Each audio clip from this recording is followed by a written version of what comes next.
The first time my brother made a snide comment about my marriage. We were sitting across from each other at our parents' kitchen table, eating lukewarm lasagna and pretending the silence wasn't uncomfortable. I was 33, freshly married, finally feeling like I'd hit a stable stride in life. My name's Morgan, and I've never been flashy or loud about my success. I work in education.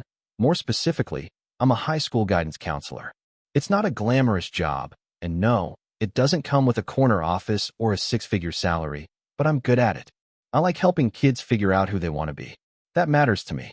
My brother, Travis, he's 35 and the type who introduces himself with his full job title like it's a badge of honor, works in finance. He talks fast, wears watches that cost more than my car, and thrives on phrases like scaling and disruption. He married a woman named Fiona, who's sharp in the way a blade is sharp. Cold, calculated, polished to perfection. She's one of those startup founders that talk about burn rate at brunch and interrupts you to correct your vocabulary. They're a power couple, at least in their own minds. My wife, Lena, is a nurse. She's steady, patient, and has this grounding presence that people either admire or feel threatened by. She's never needed to be the center of attention, and I think that irritates Fiona, who fills every room with the force of a startup pitch. Lena and I met during one of the worst weeks of my life, when my best friend passed away suddenly, and she was the triage nurse in the ER where he was brought in. She stayed with me long after her shift ended. We didn't fall in love at that moment or anything. It took time. But that's the thing about Lena. She gives you time, space to feel. She's not flashy either, which is probably why Travis calls her humble, like it's a euphemism for basic. That day at the kitchen table, the conversation had turned, inevitably, toward careers. My mom, as always, asked Travis how his firm was doing, if his latest pivot was working, and if Fiona had raised another round of funding. I was used to it. My parents love Lena. They do, but they don't exactly understand us. They think we're too comfortable, like that's a bad thing. Like stability is a failure of ambition.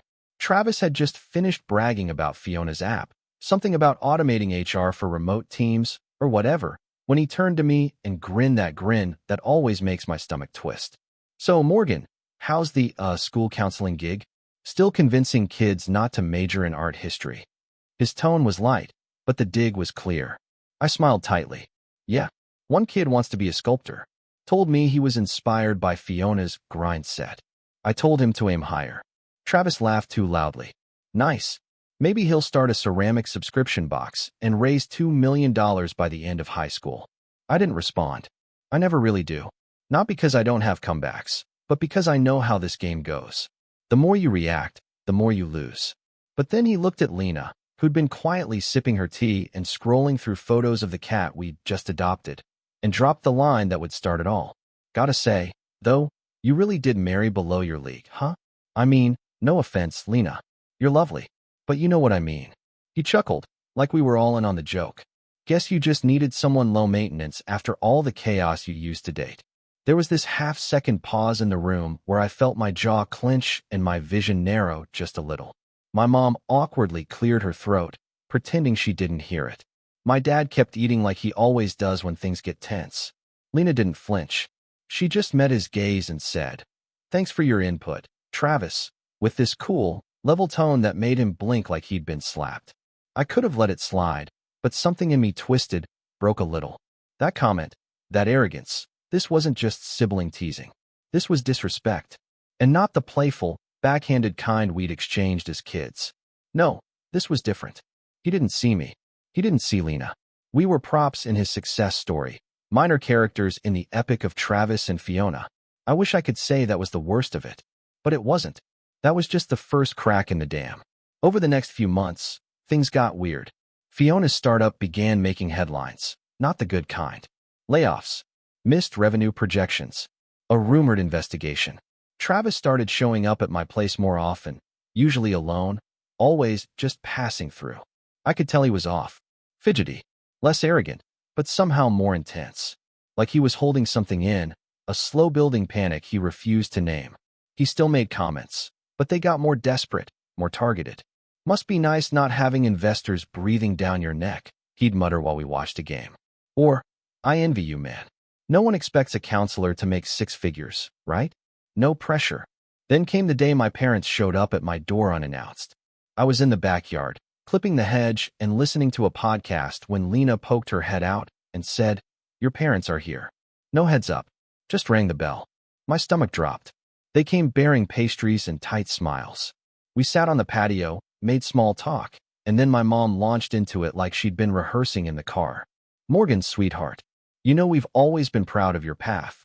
And Lena, dear, your work during the pandemic was so admirable." Here it comes, I thought. But Travis and Fiona are going through a hard time. The startup world can be brutal. They've taken on some debt, quite a bit, actually, and they're trying to stabilize. It's just a temporary rough patch. I stayed quiet. My dad cleared his throat. They might lose the house. There it was. The shoe dropping. The twist. The setup. And we thought. My mom continued, voice getting softer, more syrupy. "Since you and Lena have always been so responsible, and you've been saving for years, maybe you could help. Just a little. Family supports each other. You've always been the good son." Good son. That phrase clanged around in my head like a dropped wrench. I stared at her, then at my dad. They looked uncomfortable, but determined. Like this was a moral duty I should have already accepted. It's hard to describe what it feels like when your own family looks you in the eye and asks you to set yourself on fire to keep someone else warm. After my parents dropped the bomb about Travis and Fiona's rough patch, they looked at me like it was already done. Like I had already agreed to drain my savings account and clean up the mess their golden boy had made. The pastries sat untouched between us. Lena hadn't said a word yet. She just folded her arms, leaned back, and waited, quiet, sharp, observant. I cleared my throat, trying to keep my voice even. "How much are we talking about?" My mom offered a guilty smile. "Not much, honey. Just enough to buy them some time. Fiona's still talking to investors." "How much?" Dad spoke this time, eyes avoiding mine. 250,000. There was a pause that stretched for miles. I blinked. "You want me to give them $250,000? Not give," my mom corrected quickly. "Just lend. Until things turn around. You know how these tech companies work. One good quarter, and they'll be back on their feet. They just need a bridge." I let out a breath through my nose. I wasn't even angry yet. Just stunned. "You think I have that kind of money lying around?" Dad looked up finally. "You've been saving for over a decade, haven't you? You and Lena have always been good with money. Frugal. No kids, no expensive hobbies. You've lived well below your means for years." He said it like it was a compliment, but it felt more like an audit. Like they'd been tracking us. Judging. Calculating. "We were saving for a house," Lena said quietly. Her first words since they arrived. Calm, but unmistakably clear. "And maybe starting a family someday. That's what our savings are for." Mom waved a hand like she was swatting away a fly. "You can still do all that. Just later. Right now, Travis needs help. Family comes first." I laughed, just a small, dry one. "Travis is your priority. He always has been." My mom frowned. "That's not fair." "No." I leaned forward. "Who got a brand new car at 16 while I rode my bike to school? Who got his college paid for, including that fifth-year finance program, while I took out loans for undergrad? Who got bailed out when his crypto fund collapsed in 2018? I remember Dad calling it a learning experience. "That's ancient history," Dad snapped. "Why are you dragging that up now?" "Because it's a pattern," I said. "You didn't come here to ask. You came to tell me what I owe you. What you think I should do, because I've always been the one who doesn't fight back." My mom's voice softened, like she thought she could still win this with sweetness. "Morgan, honey, you've always been the level-headed one. Travis, he needs support. He's under a lot of pressure. And I'm not." I asked, my voice cracking slightly. "Do you know how many of my students come to me because their parents don't listen? Don't see them? Every day I watch kids break down because they feel like they don't matter. And I nod and I say, that must be hard. I'm sorry you're going through that." But I never say, "Me too," because I didn't want to believe I was still that kid. The silence after that felt like a crater. Lena reached over and gently touched my arm. "I think we're done here." My mom stood up, her face pinched. I didn't realize we raised such a selfish son. That one stung, more than I expected it to. They left without another word. The days after that were strange. Tense. I didn't hear from Travis right away, which surprised me. I figured he'd come storming over, entitled and indignant. But he didn't. Instead, I got a message 2 nights later, just a text, no punctuation. "We need to talk. Tomorrow night. Your place." No question. No, can we? Just an instruction. Lena saw it over my shoulder. You don't owe him anything. I know, I said. But I still said yes.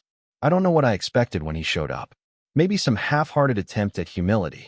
Maybe even an apology. What I got instead was a performance. He walked in wearing a leather jacket and aviators like he was trying to cosplay as a man who hadn't lost everything. He didn't even sit down right away. Just paced around my living room like he owned it. I'm going to be real with you, he said, which was always code for, I'm about to lie. We're in trouble. Fiona's company is basically in freefall. Investors pulled out after the beta crash. We laid off 40% of our team. Our Series B tanked. Fiona's been drinking more. Look, it's bad. I waited. He kept going. We're probably going to have to sell the condo. Maybe the Tesla. But that's temporary. Once we get back on our feet, we're going to pay you back. With interest. You're assuming I already said yes. He blinked. You're seriously going to make me beg? No, I said. Because begging implies there's a chance I'll say yes. He sat down hard. Jesus, Morgan. It's not like I'm asking for a handout. This is a loan. It's family. I looked him dead in the eyes. You called my wife below my league. At dinner. In front of our parents. He scoffed. You're seriously bringing that up now? It's not about the money, I said. It's about the fact that you don't respect me. You never have. And you expect me to clean up your mess because you think I'm the responsible one. But you don't actually value me. I'm just the fallback plan. The safe bet. Travis leaned forward, his voice dropping into something darker. If you don't help us, Mom and Dad will have to step in. They'll dip into their retirement. You're willing to let that happen? I shrugged. They made their choice. They can live with it. You're punishing them to get back at me. No, I said. I'm just finally choosing myself. He stood up, jaw tight. You think this makes you a hero? You think Lena's going to look at you and see some noble martyr? All she's going to see is a man who let his brother drown. She already sees a man who stopped letting himself be used. He stormed out without another word. I wish that had been the end of it. 2 weeks later, I got a call from Lena while I was at work. She sounded shaken. Morgan, your parents are here. With Travis. They just walked in. I left school early and drove home, heart pounding. When I got there, the scene looked like something out of a bad family sitcom. My mom was sitting on the couch with a box of papers. My dad stood in the corner, arms crossed. Travis was in the kitchen, sipping our orange juice like he owned it. What's going on? I asked. My mom stood. We found a solution. We're adding Travis to your trust. I stared. My what? Dad spoke. The trust Grandma left you. From when she passed. The one you've been letting sit, untouched. There's over 200,000 in it. I took a step back. How do you even know about that? We've always known, my mom said. We were the trustees when you were a minor. Your financial advisor is still in our contacts. We called him. I felt like the room was spinning. You went behind my back. It's not behind your back, Travis chimed in. It's a family asset. You weren't even using it. I looked at Lena. She was pale, gripping the back of a chair like it was the only thing keeping her upright. That money was for our future, she said quietly. For our children. You don't even have kids, my mom said, almost laughing. And if things keep going this way, you might not. Maybe this is God's way of telling you to help your brother instead. And that was it. That was the breaking point. The moment everything snapped. I stood there, staring at these people who shared my blood, and I realized they weren't going to stop. They'd dig into everything I'd built. Strip it bare, wrap it in guilt, and call it love. I turned to Lena. Pack a bag. We're leaving. What? My mom said. Don't be dramatic. I didn't answer her. I didn't even look back. We didn't even stop to argue. Lena grabbed our overnight bags from the hallway closet, her face like stone. I took our lockbox, passport files, and my laptop, and we were out the door before my parents had a chance to ask where we were going. I didn't slam the door behind us. I didn't yell. I just left it swinging behind me like the final word in a conversation I was done having. We drove in silence for a while. I could feel Lena watching me, but she didn't press. She knew I was trying to hold the pieces together inside. Knew that if she said anything too kind, too loving, I might break open. So she just reached over, rested her hand on my knee, and let me drive. That's one of the many reasons I married her. We ended up at a small cabin 2 hours out of the city, a place we'd once stayed at for our anniversary, nestled against the edge of a pine forest with creaky floors and terrible cell service. At the time, it had felt rustic and romantic. Now it felt like a life raft. We stayed for a week. I told my principal I needed some emergency leave, and she didn't press. Lena called out of work too. We spent the first 2 days just breathing, walking, making coffee, and drinking it slowly, letting the silence settle into the spaces our families had stormed through. On the third night, we sat out on the porch with blankets around our shoulders and talked. I keep replaying it, I admit it. The way they said it, the way they looked at me, like that money wasn't mine. Like I was being selfish for wanting to build a future with you instead of bailing out a sinking ship. Lena nodded. They don't respect boundaries because they've never had to follow them. And you've spent your whole life trying to be the good son. They knew you wouldn't blow up, so they thought you'd cave. I looked at her. What if I had? What if I said yes, just to make it stop? You didn't, she said. That's what matters. But I carried the guilt anyway. I didn't want to. I knew it wasn't mine. But it clung to me like wet clothes. The feeling that I had let my family down, even when I knew they didn't deserve my help. I hated that it still bothered me. I hated that some part of me still wanted to be seen by them, understood by them, loved by them, for who I really was, not just for what I could give. It took me a long time to admit that they probably never would. When we finally returned home, the house felt different. Not haunted exactly, but violated. Like someone had rummaged through our future without asking. I checked the trust account first thing. To my relief, it hadn't been touched yet. But I wasn't naive enough to think it would stay that way. I called our financial advisor, explained the situation, and told him to lock it down. New passwords, new trustees, full legal firewall. He hesitated when I mentioned my parents, probably because he'd worked with them for years. But in the end, he agreed. Then we went to a lawyer, not a family lawyer, a sharp, intimidating woman named Corinne who came highly recommended by one of Lena's co-workers. We told her everything, what they said, what they tried to access, how they still technically had paperwork from when I was a minor. Corinne raised an eyebrow. This is classic overreach. You're not a minor. You've been earning your own income for over a decade. If they attempt to use any of that paperwork now, they're committing fraud. Lena asked, can we preempt it somehow? Stop them before they try. Corinne smiled. Oh, absolutely. But it'll be loud. I smiled back. Good. That same week, I also filed a restraining order, not a full one, but a no-contact order tied to financial interference. Travis and Fiona tried to call. I blocked them. Then my mom started emailing from various addresses, each one more desperate than the last. You're tearing this family apart. This isn't what Grandma would have wanted. We'll pay you back. We always take care of our own. And then, if you won't do this for Travis, at least do it for me. I raised you, Morgan. I gave you everything I had. I sat with that one for a long time. Then I closed my laptop and didn't open her messages again. But here's the part one didn't expect. Cutting them off didn't make me feel free right away. It made me feel hollow. I had built so much of my identity around being the good one, the peacemaker, the responsible son, the quiet achiever. Without that role to play, who was I? I started having dreams about being back in high school, wandering the hallways, late for class, trying to explain something I didn't understand to people who weren't listening. It didn't take a therapist to figure out what that meant. Lena told me I should talk to someone, and for once, I didn't brush it off. I found a counselor, Mel, an older guy with a calm voice and a messy office full of plants. At first, I didn't know what to say, but eventually, the words came. I feel like I walked away from a fire, but I still smell like smoke. Mel nodded. That's grief. You lost something, even if it was toxic. Over the next few months, we worked through it. The need for approval, the guilt, the belief that I had to earn love by being useful. Mel didn't give me advice, exactly. He just asked the right questions, made me look at things differently.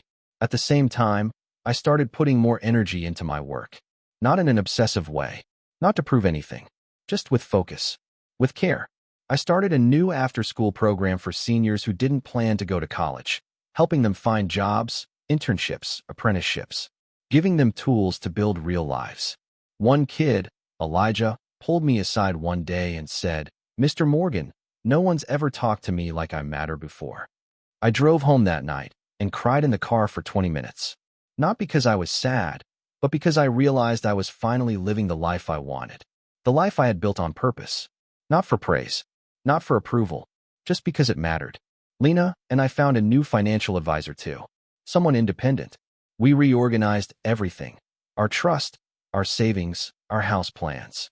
We bought a plot of land just outside the city, nothing fancy, but private, peaceful, somewhere we could grow into. And here's the twist that made everything shift. About 6 months after we cut contact, I got a letter in the mail. Not from my parents. Not from Travis. From Fiona. Handwritten. The envelope had no return address. Just my name in looping cursive and a stamp from a town upstate. Lena read it over my shoulder. Morgan, I know I'm the last person you want to hear from. I don't blame you. I owe you an apology, not just for what I said, but for the way I treated you both. I was proud, arrogant, and blind to my own downfall. You were never below me. You were always ahead of me. I just refused to see it. Travis is unraveling. He doesn't listen to anyone. Not even me. I'm staying with my sister now, trying to rebuild. I don't expect forgiveness, but I wanted to say thank you. You showed me what it looks like to have a backbone, to choose dignity over obligation. I'm trying to do the same. Take care of each other. You deserve peace. I didn't reply. I didn't need to, but it hit me harder than I expected. People change. Some don't. But sometimes, seeing someone else's rock bottom reminds you just how far you've come. And I wasn't at rock bottom anymore. I was rising. The cracks in my life weren't weaknesses. They were space for light to get through. There's a calm that comes after heartbreak. It's not peace exactly. It's the quiet between storms. A lull where your body still flinches from the thunder, but your mind finally begins to sharpen. That's where I was when Travis made his final mistake. By this point, Lena and I were in a good place. Not perfect, but stronger. Firmer in who we were, and what we were no longer willing to tolerate. The lot we'd bought had been cleared and surveyed. We were working with a modest design team to build the kind of home we could raise a family in, away from the noise and shadows we grew up with. I was still meeting with Mel, still checking in with myself more than I ever had before. Life, for the first time in a long while, felt like it was ours. Until I got the call from my old friend Owen. Owen and I had gone to college together. We weren't best friends, but we'd always stayed in touch over the years, holiday cards, the occasional lunch when he was in town. He was in real estate now. Smart guy. Honest, which is rare in his field. He called me out of the blue one afternoon. Hey, he said, voice hesitant. I'm not sure if this is a mistake or something you're already handling, but I just got a flagged alert on a property inquiry, with your name attached. I furrowed my brow. What kind of alert? A mortgage application, he said. Someone applied for pre-approval using your name, your social security number, and Lena's maiden name as the co-signer. But here's the thing. They listed Travis's address as the primary residence. I felt the air leave my lungs. You're kidding. I wish I was, he said. I recognized your name and held the app. Didn't process it. Figured I'd call first. But this. Morgan, it looks bad. I didn't say anything at first. I just stared out the window at our garden. Lena's tulips had started blooming. She'd been so excited about them. How bad? I finally asked. Bad enough that if I didn't know you personally, it might have gone through. He had everything. Your info, your employment history, your income range. It wasn't just a shot in the dark. Someone did their homework. When I hung up, I sat in silence for a long time. Then I got up, walked into the bedroom, and opened the bottom drawer of my nightstand. Lena looked up from her laptop. What's wrong? He tried to steal my identity, I said calmly. To buy a house. She blinked. What? I handed her the file I kept in that drawer, printouts of old emails, screen caps, documents from the trust, the lawyer letters, everything. I'd been keeping it quietly, just in case. A paper trail. Lena took it without a word and began reading. For the next few hours, we worked in tandem, like gears finally locking into place. She pulled every shred of financial history we had. I called Corinne. She was furious, but also thrilled. This is felony territory now, she said. Not just fraud. Attempted theft. Identity misuse. We can go nuclear. I paused. Do we want to? Corinne didn't flinch. You tell me, Morgan. Because once we start this, it won't just be a slap on the wrist. This could cost him everything. You sure you're ready for that? I thought about it. About the dinners, the insults, the way he smiled when he mocked my marriage.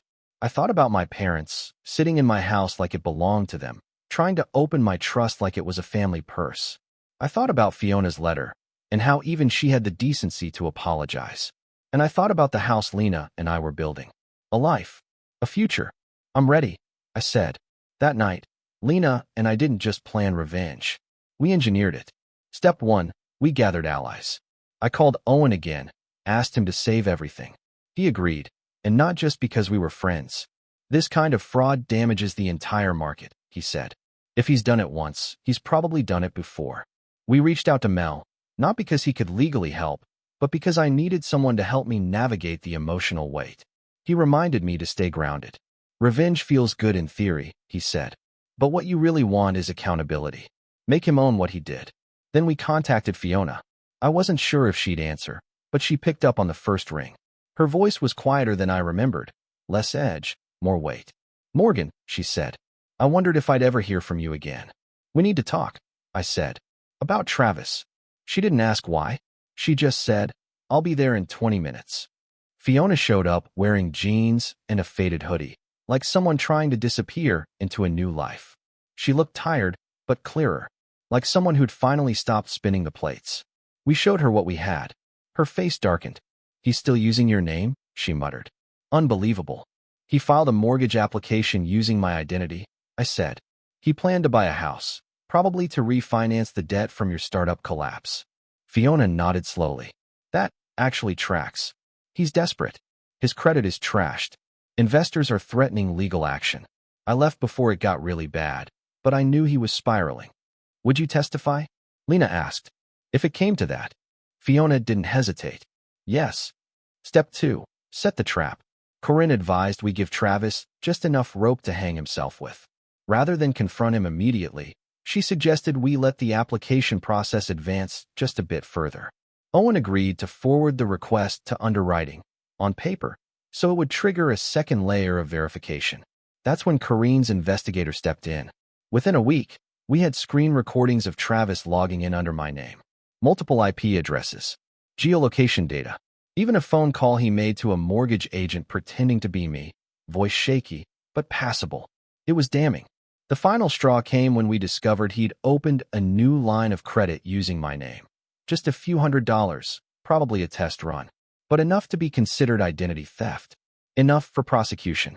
Corinne filed the paperwork. But that wasn't the endgame. That was the setup. The endgame? That came when we discovered something buried deep in Grandma's old will. A clause my parents had never mentioned. Apparently, the trust wasn't just money. It included land. Specifically, a parcel of commercial real estate that had quietly appreciated in value over the last 20 years. Once worthless, now part of a booming suburban corridor. I'd always assumed the trust was just cash, some bonds, maybe a few mutual funds. But no, it was tied to a piece of property. And guess what? My dad had been trying to sell that land on my behalf for months, assuming he still had authority over it. Corinne got wind of it during the discovery process. Looks like your father forged some outdated paperwork, she said. He tried to pitch it as part of an estate liquidation, but the buyer flagged it because the name on the deed was yours. They were trying to cash out behind my back. That changed everything, because now we weren't just looking at Travis. We were looking at a coordinated attempt by both my parents to defraud me. Do we press charges on them too?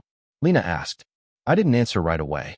Instead, I asked Corinne to prepare a new document, a cease and desist letter addressed to all three of them, outlining every legal infraction, every piece of evidence, and the consequences if they did not comply with our demands. But I didn't want to just send it. I wanted them to see it, to feel it. So we invited them to a meeting. Neutral ground. A conference room at Corinne's office. They didn't know Fiona would be there. They didn't know about the land. They didn't know what was coming. But I did. And this time, I wasn't the quiet one in the room. This time, I was the one holding all the cards. And I was finally ready to play them. I arrived at Corinne's office 10 minutes early. Lena came with me, wearing her navy blue blazer and that unshakable calm she wore like armor. Fiona showed up soon after, hair tied back, face clear, eyes sharper than ever. For someone who'd once walked all over me, she now carried a quiet respect. She didn't speak much. She didn't need to. The conference room was modern, glass walls, brushed steel table, nothing soft or forgiving. Corinne had chosen it deliberately. This wasn't a family reunion. This was a reckoning. At 10:01 a.m., they arrived. My mother entered first, dressed like she was going to brunch. Pearl earrings, a floral cardigan, and that tight-lipped smile she used when she thought she still had the upper hand. My father followed, looking uncomfortable in a blazer he probably hadn't worn since my wedding. And Travis, he came in with sunglasses on, like a washed-up celebrity, holding a coffee cup like it was a prop that made him look busy. He froze when he saw Fiona. "You've got to be kidding me," he muttered. Corinne stood. "Take a seat, Mr. Dalton." "All of you." They did. My parents offered quiet hellos. Travis didn't say a word. I didn't return the greetings. Corinne didn't waste time. She slid 3 thick folders across the table, one for each of them. "These are copies of the legal proceedings that have been filed or are currently in motion against you," she said. "They include charges of attempted identity theft, financial fraud, unauthorized use of personal information, and in Mr. Dalton's case, attempted real estate theft through forged documents." My mom laughed. It was a brittle, stunned sound. "This is ridiculous." Corinne looked at her coolly. "What's ridiculous is that you attempted to access your adult son's trust without his knowledge or consent. What's criminal is that you did so while colluding with his brother, who, I should add, used Morgan's social security number to open a fraudulent mortgage application and a line of credit." Travis leaned back. "You can't prove that." Corinne smiled. "Actually, we can." She pulled out a tablet and played the audio. A scratchy, recorded phone call. Travis's voice, unmistakable. "Yes, this is Morgan Dalton. Social is 489. He lunged forward to snatch the tablet, but Corinne was quicker. Fiona laughed once, short, harsh. "You really thought you were going to get away with that?" My dad finally spoke. "We didn't mean to hurt anyone. We thought we could handle it quietly." "You mean secretly?" I said. He winced. I looked at them, at all 3 of them, and I saw, for the first time, the cracks in their faces. Not just fear, but guilt. Real, choking guilt. Maybe not from Travis. But my parents? They finally saw it. Saw what they'd done. "We gave you everything," my mom said softly. "We raised you. We made sacrifices. You raised me," I said. "But you never respected me. You raised me to be useful, to be the responsible one, the one who wouldn't fight back. You built Travis up like he was the crown jewel of this family, and I was the spare, the fallback. And now that he's ruined everything, you're still trying to make it my problem." Silence. Then Corinne leaned forward. "You have 2 choices. 1, we press charges. Fully. We take this to court. Travis will face felony fraud charges. The state may investigate your financial involvement. And the forged land sale attempt? That's a whole separate nightmare." My father looked like he was about to be sick. Corinne continued. "Or 2, you sign the documents in front of you, admitting wrongdoing, agreeing to a restraining order, relinquishing all claims to Morgan's trust, assets, and future estate. In exchange, we drop the charges. Travis's attempted fraud will still be recorded, but it won't go to trial.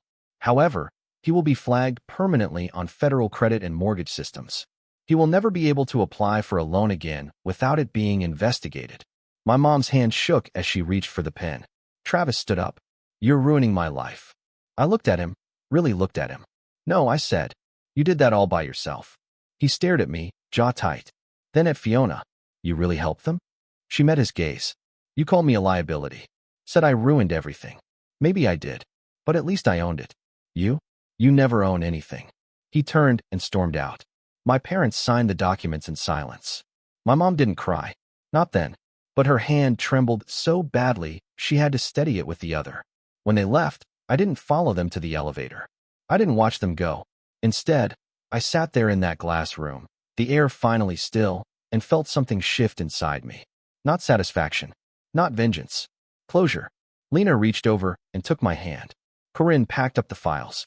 "It's over," she said simply. And it was. The fallout came in quiet waves. Travis tried to go around the restraining order once.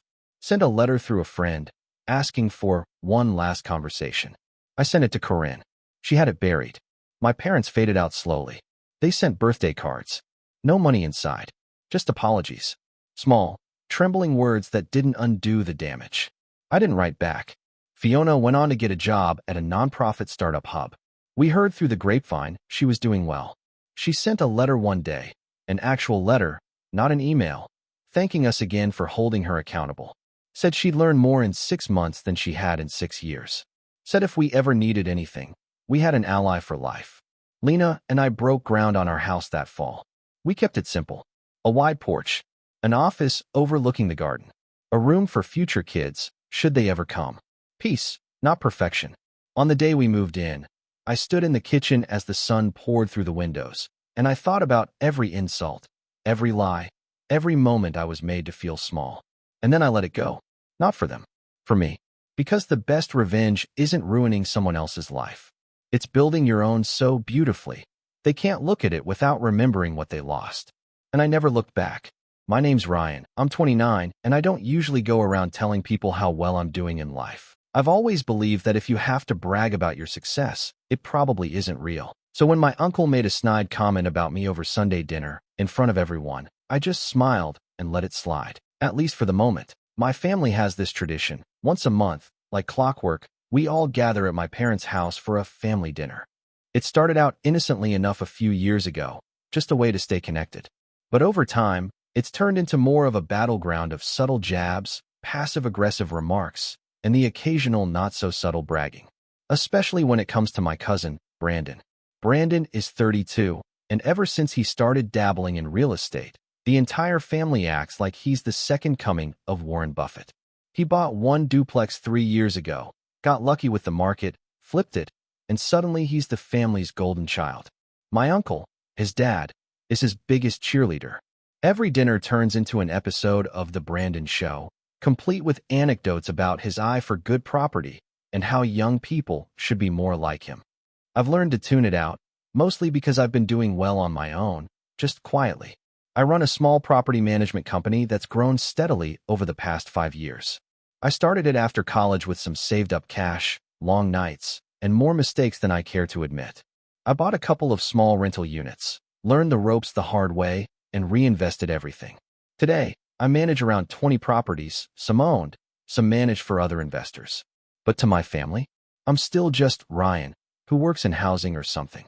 I never corrected them because, honestly, I didn't feel the need to. Until this last dinner.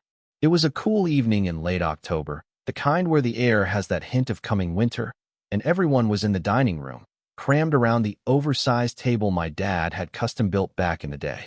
The usual suspects were there. My parents, Uncle Dave and Aunt Mel, Brandon's parents, my younger sister Jess, my older brother Matt, and a few cousins, including Brandon. My mom made her famous roast chicken, and the wine was flowing a bit more freely than usual, which meant the filter between thought and speech was wearing thin for a few people. About halfway through the meal, we were talking about housing prices and how rent was going up across the city.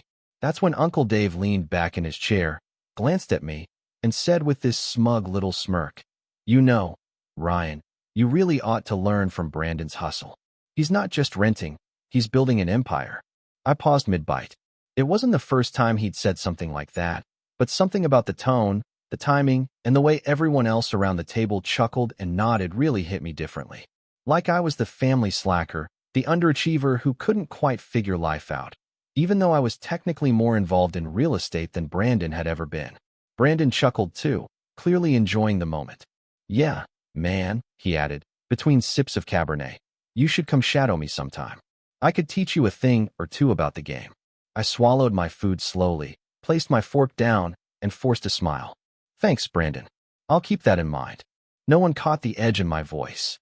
Or maybe they did, and just didn't care. The rest of the dinner went on with more of the same. Aunt Mel started telling a story about how Brandon helped a friend get out of a bad rental deal and save them thousands. Jess rolled her eyes at me across the table. She's the only one who knows what I really do. And I just quietly finished my meal. I wasn't angry exactly. I was disappointed, frustrated, tired of biting my tongue just to keep the peace. And above all, amused. Because the thing was, Brandon's newest investment property, the one he'd been bragging about all night. Yeah, I managed that building. In fact, I owned the LLC that his lease was signed under.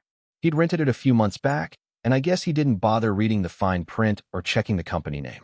He dealt with one of my property agents, not me. I never said a word because I didn't think it mattered. Until now. I didn't do anything that night. I let them have their little show, let Uncle Dave finish his rant about the new generation being too soft, and watched Brandon puff out his chest like he was on Shark Tank. But something changed in me during that dinner. A line had been crossed, not just because they didn't respect me, but because they clearly didn't even care to try. After dessert, I helped my mom clear the table while the rest of the family moved to the living room. She leaned in and whispered, "You okay, honey?" "Yeah, I said with a small smile. Just thinking. And I was. I was thinking about how long I'd let this go on. About how I'd let them write my narrative for me. About how they treated me like a kid who never quite made it. And most importantly, I was thinking about that rental contract sitting in my office drawer with Brandon's signature on it, right under the name of my company. Because if they wanted to play the real estate game, they should have checked who was holding the board. The next family dinner came just 2 weeks later. This one wasn't at my parents' place. It was at Uncle Dave's. He'd invited everyone over to celebrate Brandon landing what he called his biggest deal yet, though no one knew what that actually meant. I only found out when my assistant forwarded me an application that morning for another lease under Brandon's name. Apparently, he was moving into a newly renovated loft we'd just acquired. The irony? It was a building I had recently purchased through one of my shell companies, Ryan Holding Group LLC. The name wasn't public-facing, and I kept it that way for a reason. I never wanted my name to be the reason I got business. I wanted my work to speak for itself. Still, seeing Brandon apply for a unit I owned, without realizing it, just made me laugh. He even tried negotiating down the rent with my agent, saying, "I've got a pretty strong portfolio. You can Google me." That night, I arrived at Uncle Dave's place around 6 p.m. The house was already buzzing with energy, kids running around, the smell of baked ziti in the air, and the low hum of football commentary from the living room TV. I brought a bottle of wine, out of habit, even though I wasn't planning on drinking. I needed a clear head for what was becoming increasingly hard to pretend wasn't personal. Brandon greeted me with a slap on the back and that same smug grin. "Hope you're hungry, man." Dad went all out. "Wouldn't miss it," I said, masking my amusement. Dinner kicked off like usual. Over-the-top compliments to Aunt Mel's cooking, awkward small talk, and way too much attention directed toward Brandon's latest move in the market. He started talking about how he found this hidden gem of a property, a loft in the industrial district with huge upside, and how he planned to rent it out to influencer types and tech brothers. The table nodded along, oohing and awing, as if he'd discovered fire. I nearly choked on my water when he said, "The guy who owns it is some company called Ryan Holdings or something. Probably some corporate stiff. I'll be honest, I'm gonna lowball them. It's overpriced." That was the moment. I looked across the table and saw my sister Jess fighting a grin. She knew. She definitely knew. Uncle Dave clinked his fork against his glass and stood up like he was giving a toast. "This right here. This is why I keep saying it. Brandon is going places. Not just thinking about success. He lives it. He's not afraid to take risks. That's the difference between people who talk and people who do." His eyes swept across the table before landing, pointedly, on me. Some of you could take a page out of his book. My mom shifted uncomfortably. My dad, always the peacemaker, cleared his throat and said, "All right, Dave. Let's not turn this into another seminar." But it was too late. Brandon leaned back and smirked. "Hey, it's just facts, Uncle Jim. I mean, look at the results." The air got tight. The table went quiet. I stared down at my plate and let the silence grow. That was the thing about my family. They didn't yell. They implied. They didn't come out and call you a failure. They just nodded when someone else did. And I realized I'd had enough. I didn't say anything right away. I let the rest of dinner pass like a slow storm. Quiet, awkward, the occasional nervous laugh. I played nice, smiled, even offered to help clear the table. But that moment, Uncle Dave's speech, Brandon's comment, the dismissive glances, it stuck with me. It had always been this way.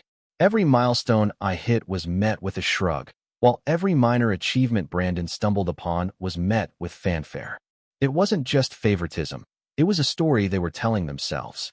That Brandon was the leader, and I was just the tag-along. That no matter what I did, I was always just Ryan from down the street, the kid who never quite made it out of the neighborhood mentally, even if he did financially. A week later, the escalation came. Brandon posted a photo on Instagram.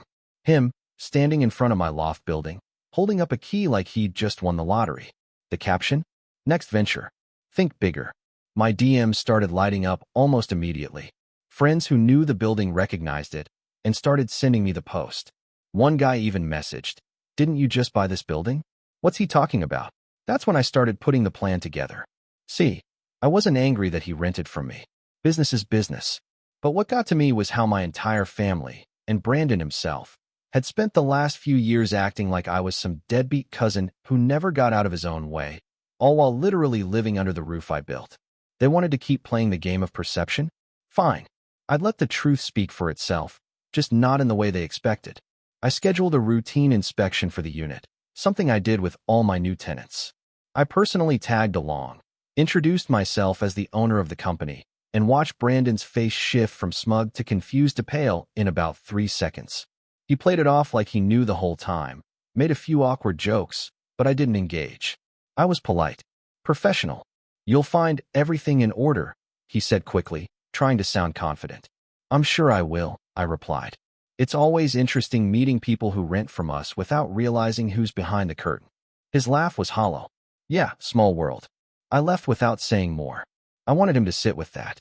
Over the next few days, things started to shift. I got a text from Aunt Mel. "Hey honey, Brandon mentioned something about renting from you? That's so cool. You should have said something." I didn't reply. Uncle Dave followed up with a call. I let go to voicemail. His message was full of forced friendliness. "Just wanted to say we're proud of what you're doing, Ryan. We've been meaning to catch up. Maybe grab coffee sometime?" "Sure, Dave. Let's do that." Right after the decade of backhanded compliments and under-the-table jabs you handed me like Christmas gifts. But the real breaking point, the moment that flipped the entire dynamic, came the following Sunday. Family dinner again.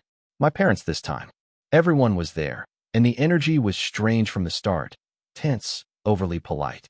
Like they knew something had changed but couldn't name it yet. Halfway through dinner, Jess brought it up. "So, Ryan," she said casually, "how's the rental business going?" I smiled. "Busy. We just picked up another property in the old steel district. Renovated the lofts. Leasing out pretty fast." "Oh, isn't that where Brandon just moved?" she asked, looking genuinely puzzled. "That new loft?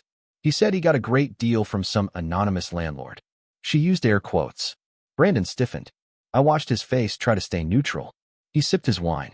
Said nothing. Uncle Dave jumped in. "It's a good area. Brandon's got an eye for that stuff." I nodded. "He does. That's why we approved his application." A pause. A long one. Then my mom blinked. "Wait, I own the company," I said simply, taking a bite of mashed potatoes. "Brandon's renting from me." Silence. No one moved. Even the clink of cutlery had stopped. The realization hit the table like a dropped glass. Aunt Mel looked from Brandon to me and back again. My dad stifled a chuckle. Jess grinned openly. Brandon, for once in his life, looked completely speechless. And that's when Uncle Dave said something I'll never forget. "Why didn't you tell us?" Not congratulations. Not well done. Just a quiet, tense demand. Like I had somehow embarrassed them by not letting them brag about me first. I shrugged. Didn't think anyone was interested. He opened his mouth to speak again, but I cut him off, calmly. "And honestly, I got tired of correcting people. You all had a story you wanted to tell. I just let you tell it." I looked at Brandon, who was now staring at his plate like it might rescue him. "But just so we're clear," I added, "Brandon's a tenant.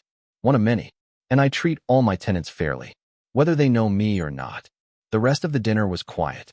I didn't hear from Uncle Dave for about a week after that dinner. Not a single call. No snarky texts. No backhanded comments on family group chat. Just silence. For a while, I thought maybe that moment at dinner had been enough. Maybe it had finally settled things, that they'd seen who I really was, and that I didn't need to prove myself anymore. But I should have known better. People like my uncle don't take humiliation lightly, especially not in front of an audience. Especially not when it challenges the story they've spent years building. That Brandon was the star, and the rest of us were just satellites orbiting his glow. It was Jess who tipped me off. She called one night around 10, her voice tight. "Did you check out Brandon's latest story?" I was half asleep on the couch, trying to decompress after a long day of site inspections. "No," I mumbled. "Why? Did he buy a skyscraper this time?" She didn't laugh. "You should look." So I did.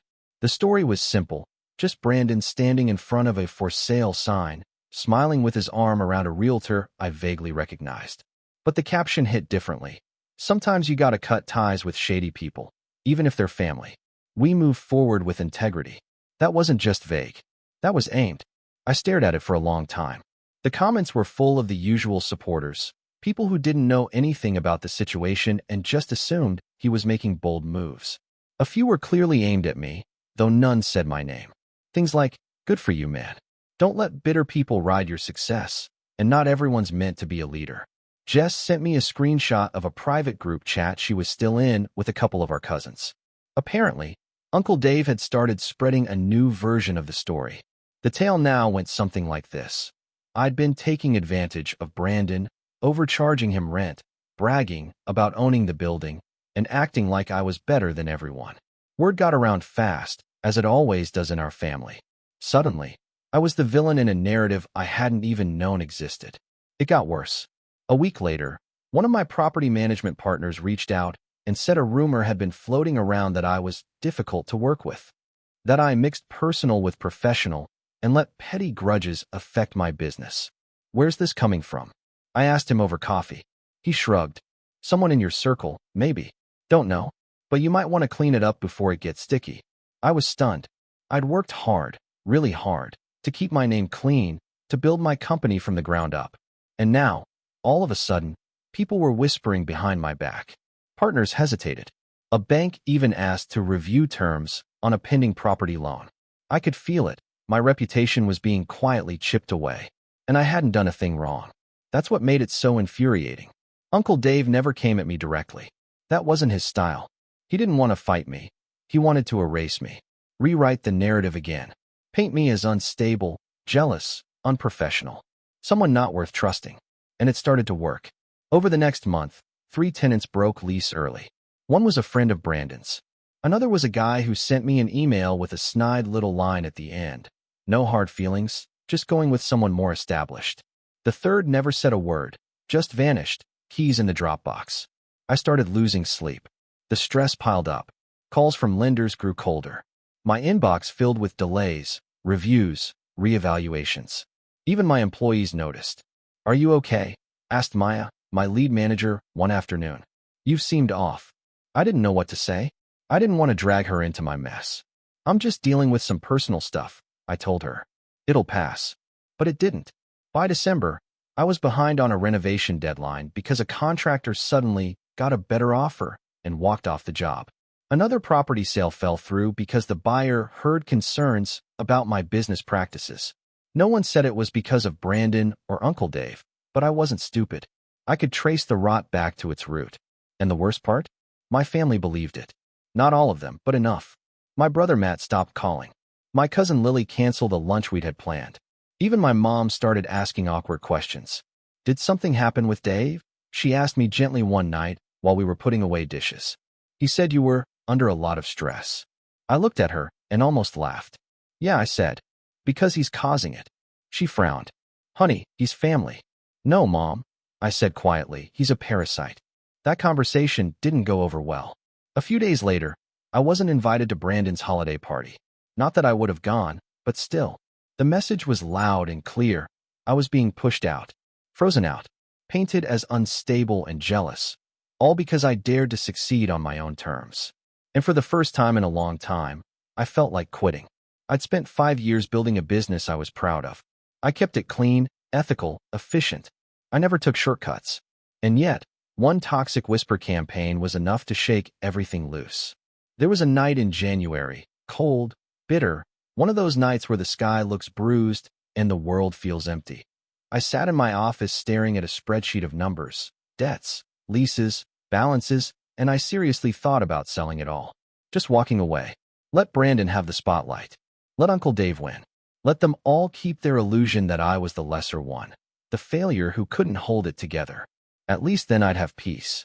But as I sat there in the dark, staring at that glowing screen, I heard my dad's voice in my head.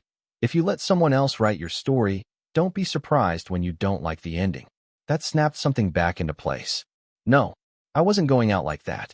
The next morning, I got up early and started making calls. First, I reached out to every single property owner I managed for and offered them a transparent, detailed report of how their properties were performing.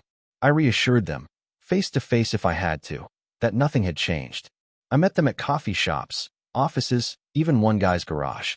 Then I contacted every tenant who had not broken lease and offered them incentives to renew early, gift cards, maintenance perks, even small rent discounts. The feedback I got was strong. Most of them didn't even know who Brandon was, let alone care. I cleaned up my online presence, updated my business website, Hired a marketing consultant to help me rebrand and reinforce my public image. I started a small podcast, nothing flashy, just me talking through common real estate pitfalls and tenant tips. It gained a small following fast, and I put Brandon's unit on special notice. No favors, no leeway, everything documented, every missed payment noted, every late form followed up. He wasn't just a relative anymore. He was a liability. Maya noticed the change. "You're different lately," she said one afternoon. "Sharper, focused." "I just remembered who I am," I told her. The climb back wasn't quick or easy. It was full of long nights, quiet doubts, and moments where I wanted to scream at the unfairness of it all. But it worked. Slowly. By spring, my business was stabilizing. The tenants were happy. My partnerships were recovering. I landed a new investor from out of state, someone who found my podcast and said, "You sound like someone who's been through the fire and came out smarter." I hadn't felt proud in a long time, but I did then. And just when I thought things were calming down, Maya forwarded me a copy of an email from one of our newer tenants, a complaint about an uncomfortable interaction with Brandon. Apparently, he'd been bragging to someone in the lobby that he was the reason the building was thriving. Said he was training the owner in the business.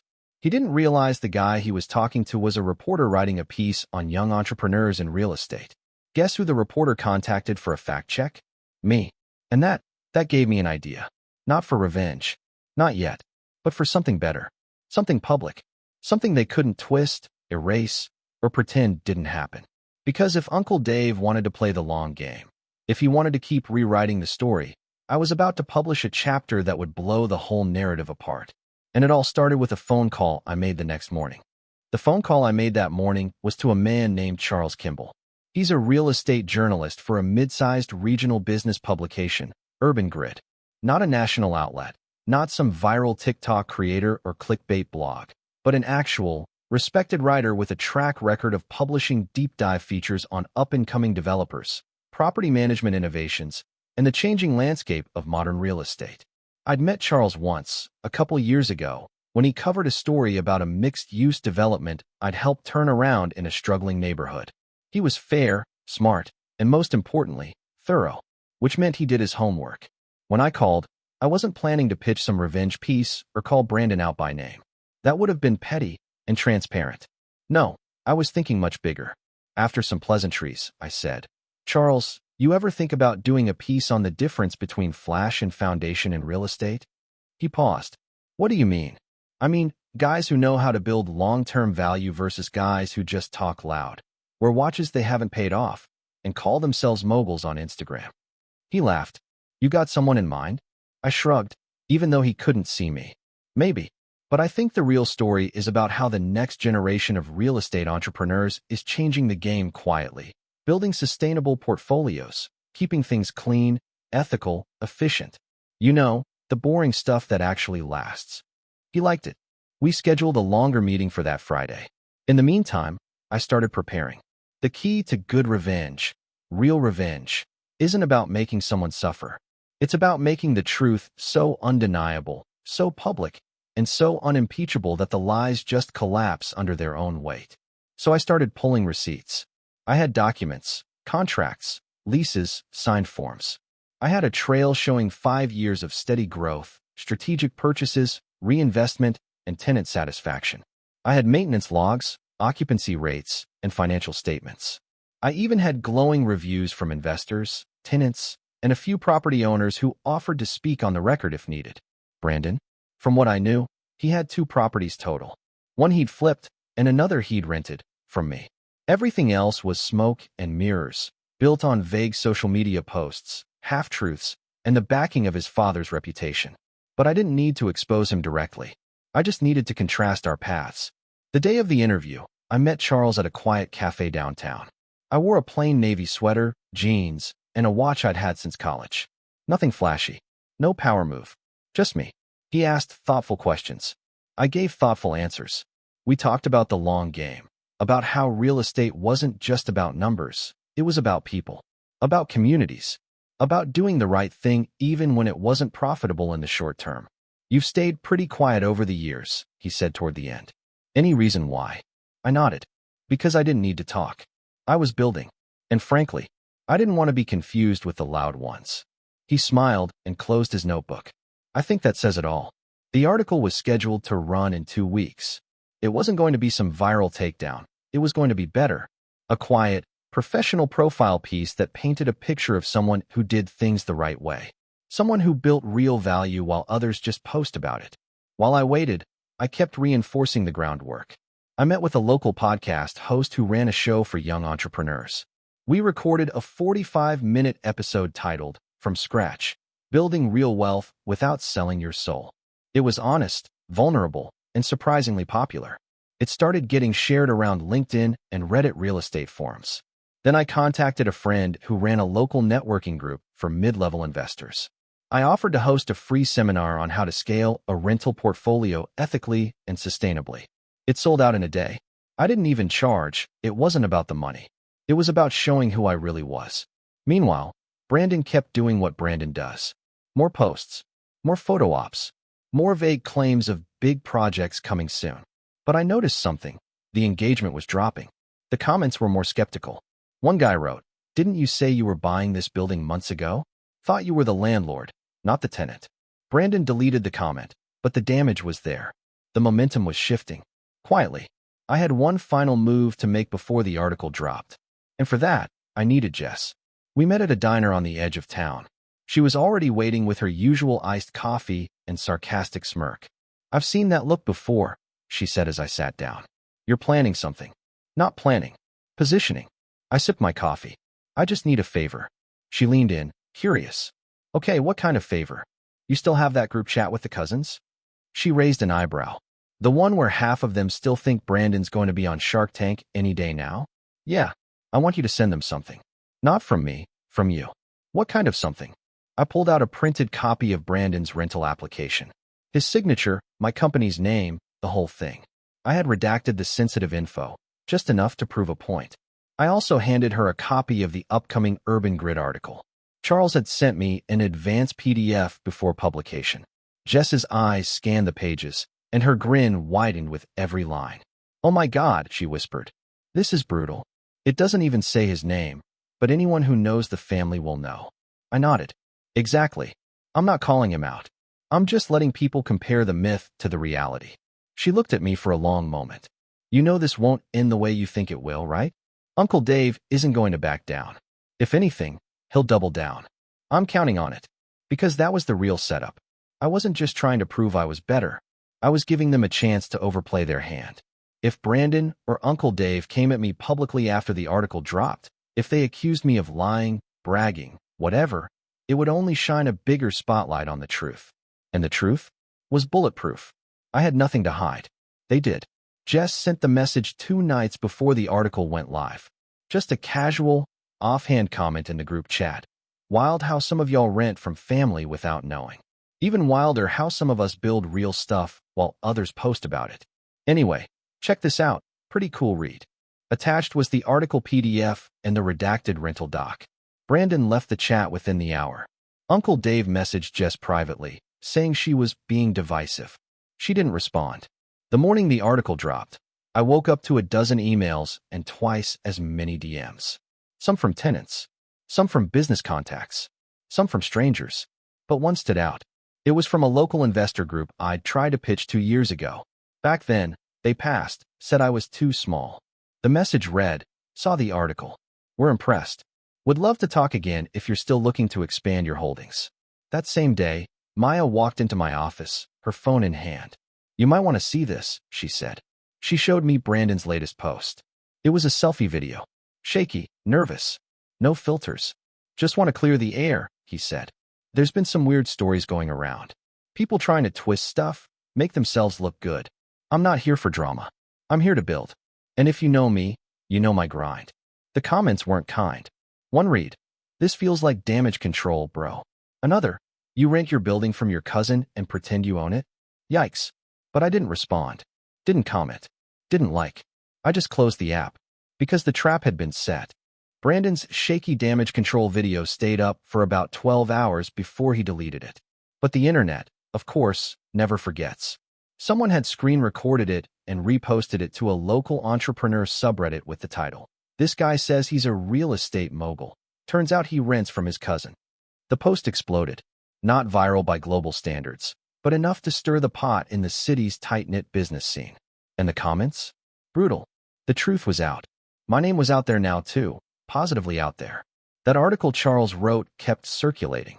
It was respectful, grounded, and clean. It didn't gloat. It didn't take shots. It told the story of someone who stayed quiet, worked hard, and built something real. It was everything Brandon wasn't. And that contrast became impossible to ignore. The fallout started small. Whispers, mostly. A few of Brandon's business contacts pulled back. Someone posted screenshots from one of his older Instagram posts claiming he owned the loft he rented. Paired with the article, it was a direct contradiction. Even people who'd once been firmly in his corner started asking questions. Then came the first major hit. A woman named Tara, a junior realtor who had been working closely with Brandon on a potential property flip, reached out to me, tentatively, at first. She wanted to verify something. Did Brandon ever actually own the units on 6th and Baker? She asked over the phone. He told our brokerage he sold them last year, but something's not adding up. No, I replied simply. That building was never his. I've managed it since 2021. There was a long pause. Wow, she said. Okay, that explains a lot. 2 days later, I found out her firm had blacklisted Brandon from their investment partnership list for misrepresentation of ownership. He hadn't just embarrassed himself in front of our family anymore. He'd crossed into professional self-destruction. That's when Uncle Dave called. I let it go to voicemail. He tried again. I waited. Third call, I picked up. Ryan, he began. We need to talk. His voice was tight, controlled, like someone forcing calm while internally scrambling for control. I figured this was coming, I said. I don't know what you think you're doing, he continued. But this little stunt, it's gone too far. I actually laughed. A stunt? You mean the article? The one that didn't even mention Brandon by name. You know exactly what I mean. This is family. You've humiliated us. No, I corrected him. Brandon humiliated himself. I just stopped covering for him. There was silence on the other end. He finally muttered, You're going to regret this. You've made enemies in your own blood. Then maybe I should have chosen a different family, I said flatly. You made your choice when you decided to poison my name behind closed doors. I just turned on the lights. He hung up. After that, the dominoes kept falling. Brandon lost 2 speaking opportunities at small business events he'd previously been invited to. One organizer emailed me directly and apologized, saying they had been under the impression Brandon was a property developer, not a tenant. They offered me his slot. I turned it down. I wasn't interested in taking his spotlight. I just wanted my own. And I had it now. A month later, Brandon's lease came up for renewal. Standard procedure.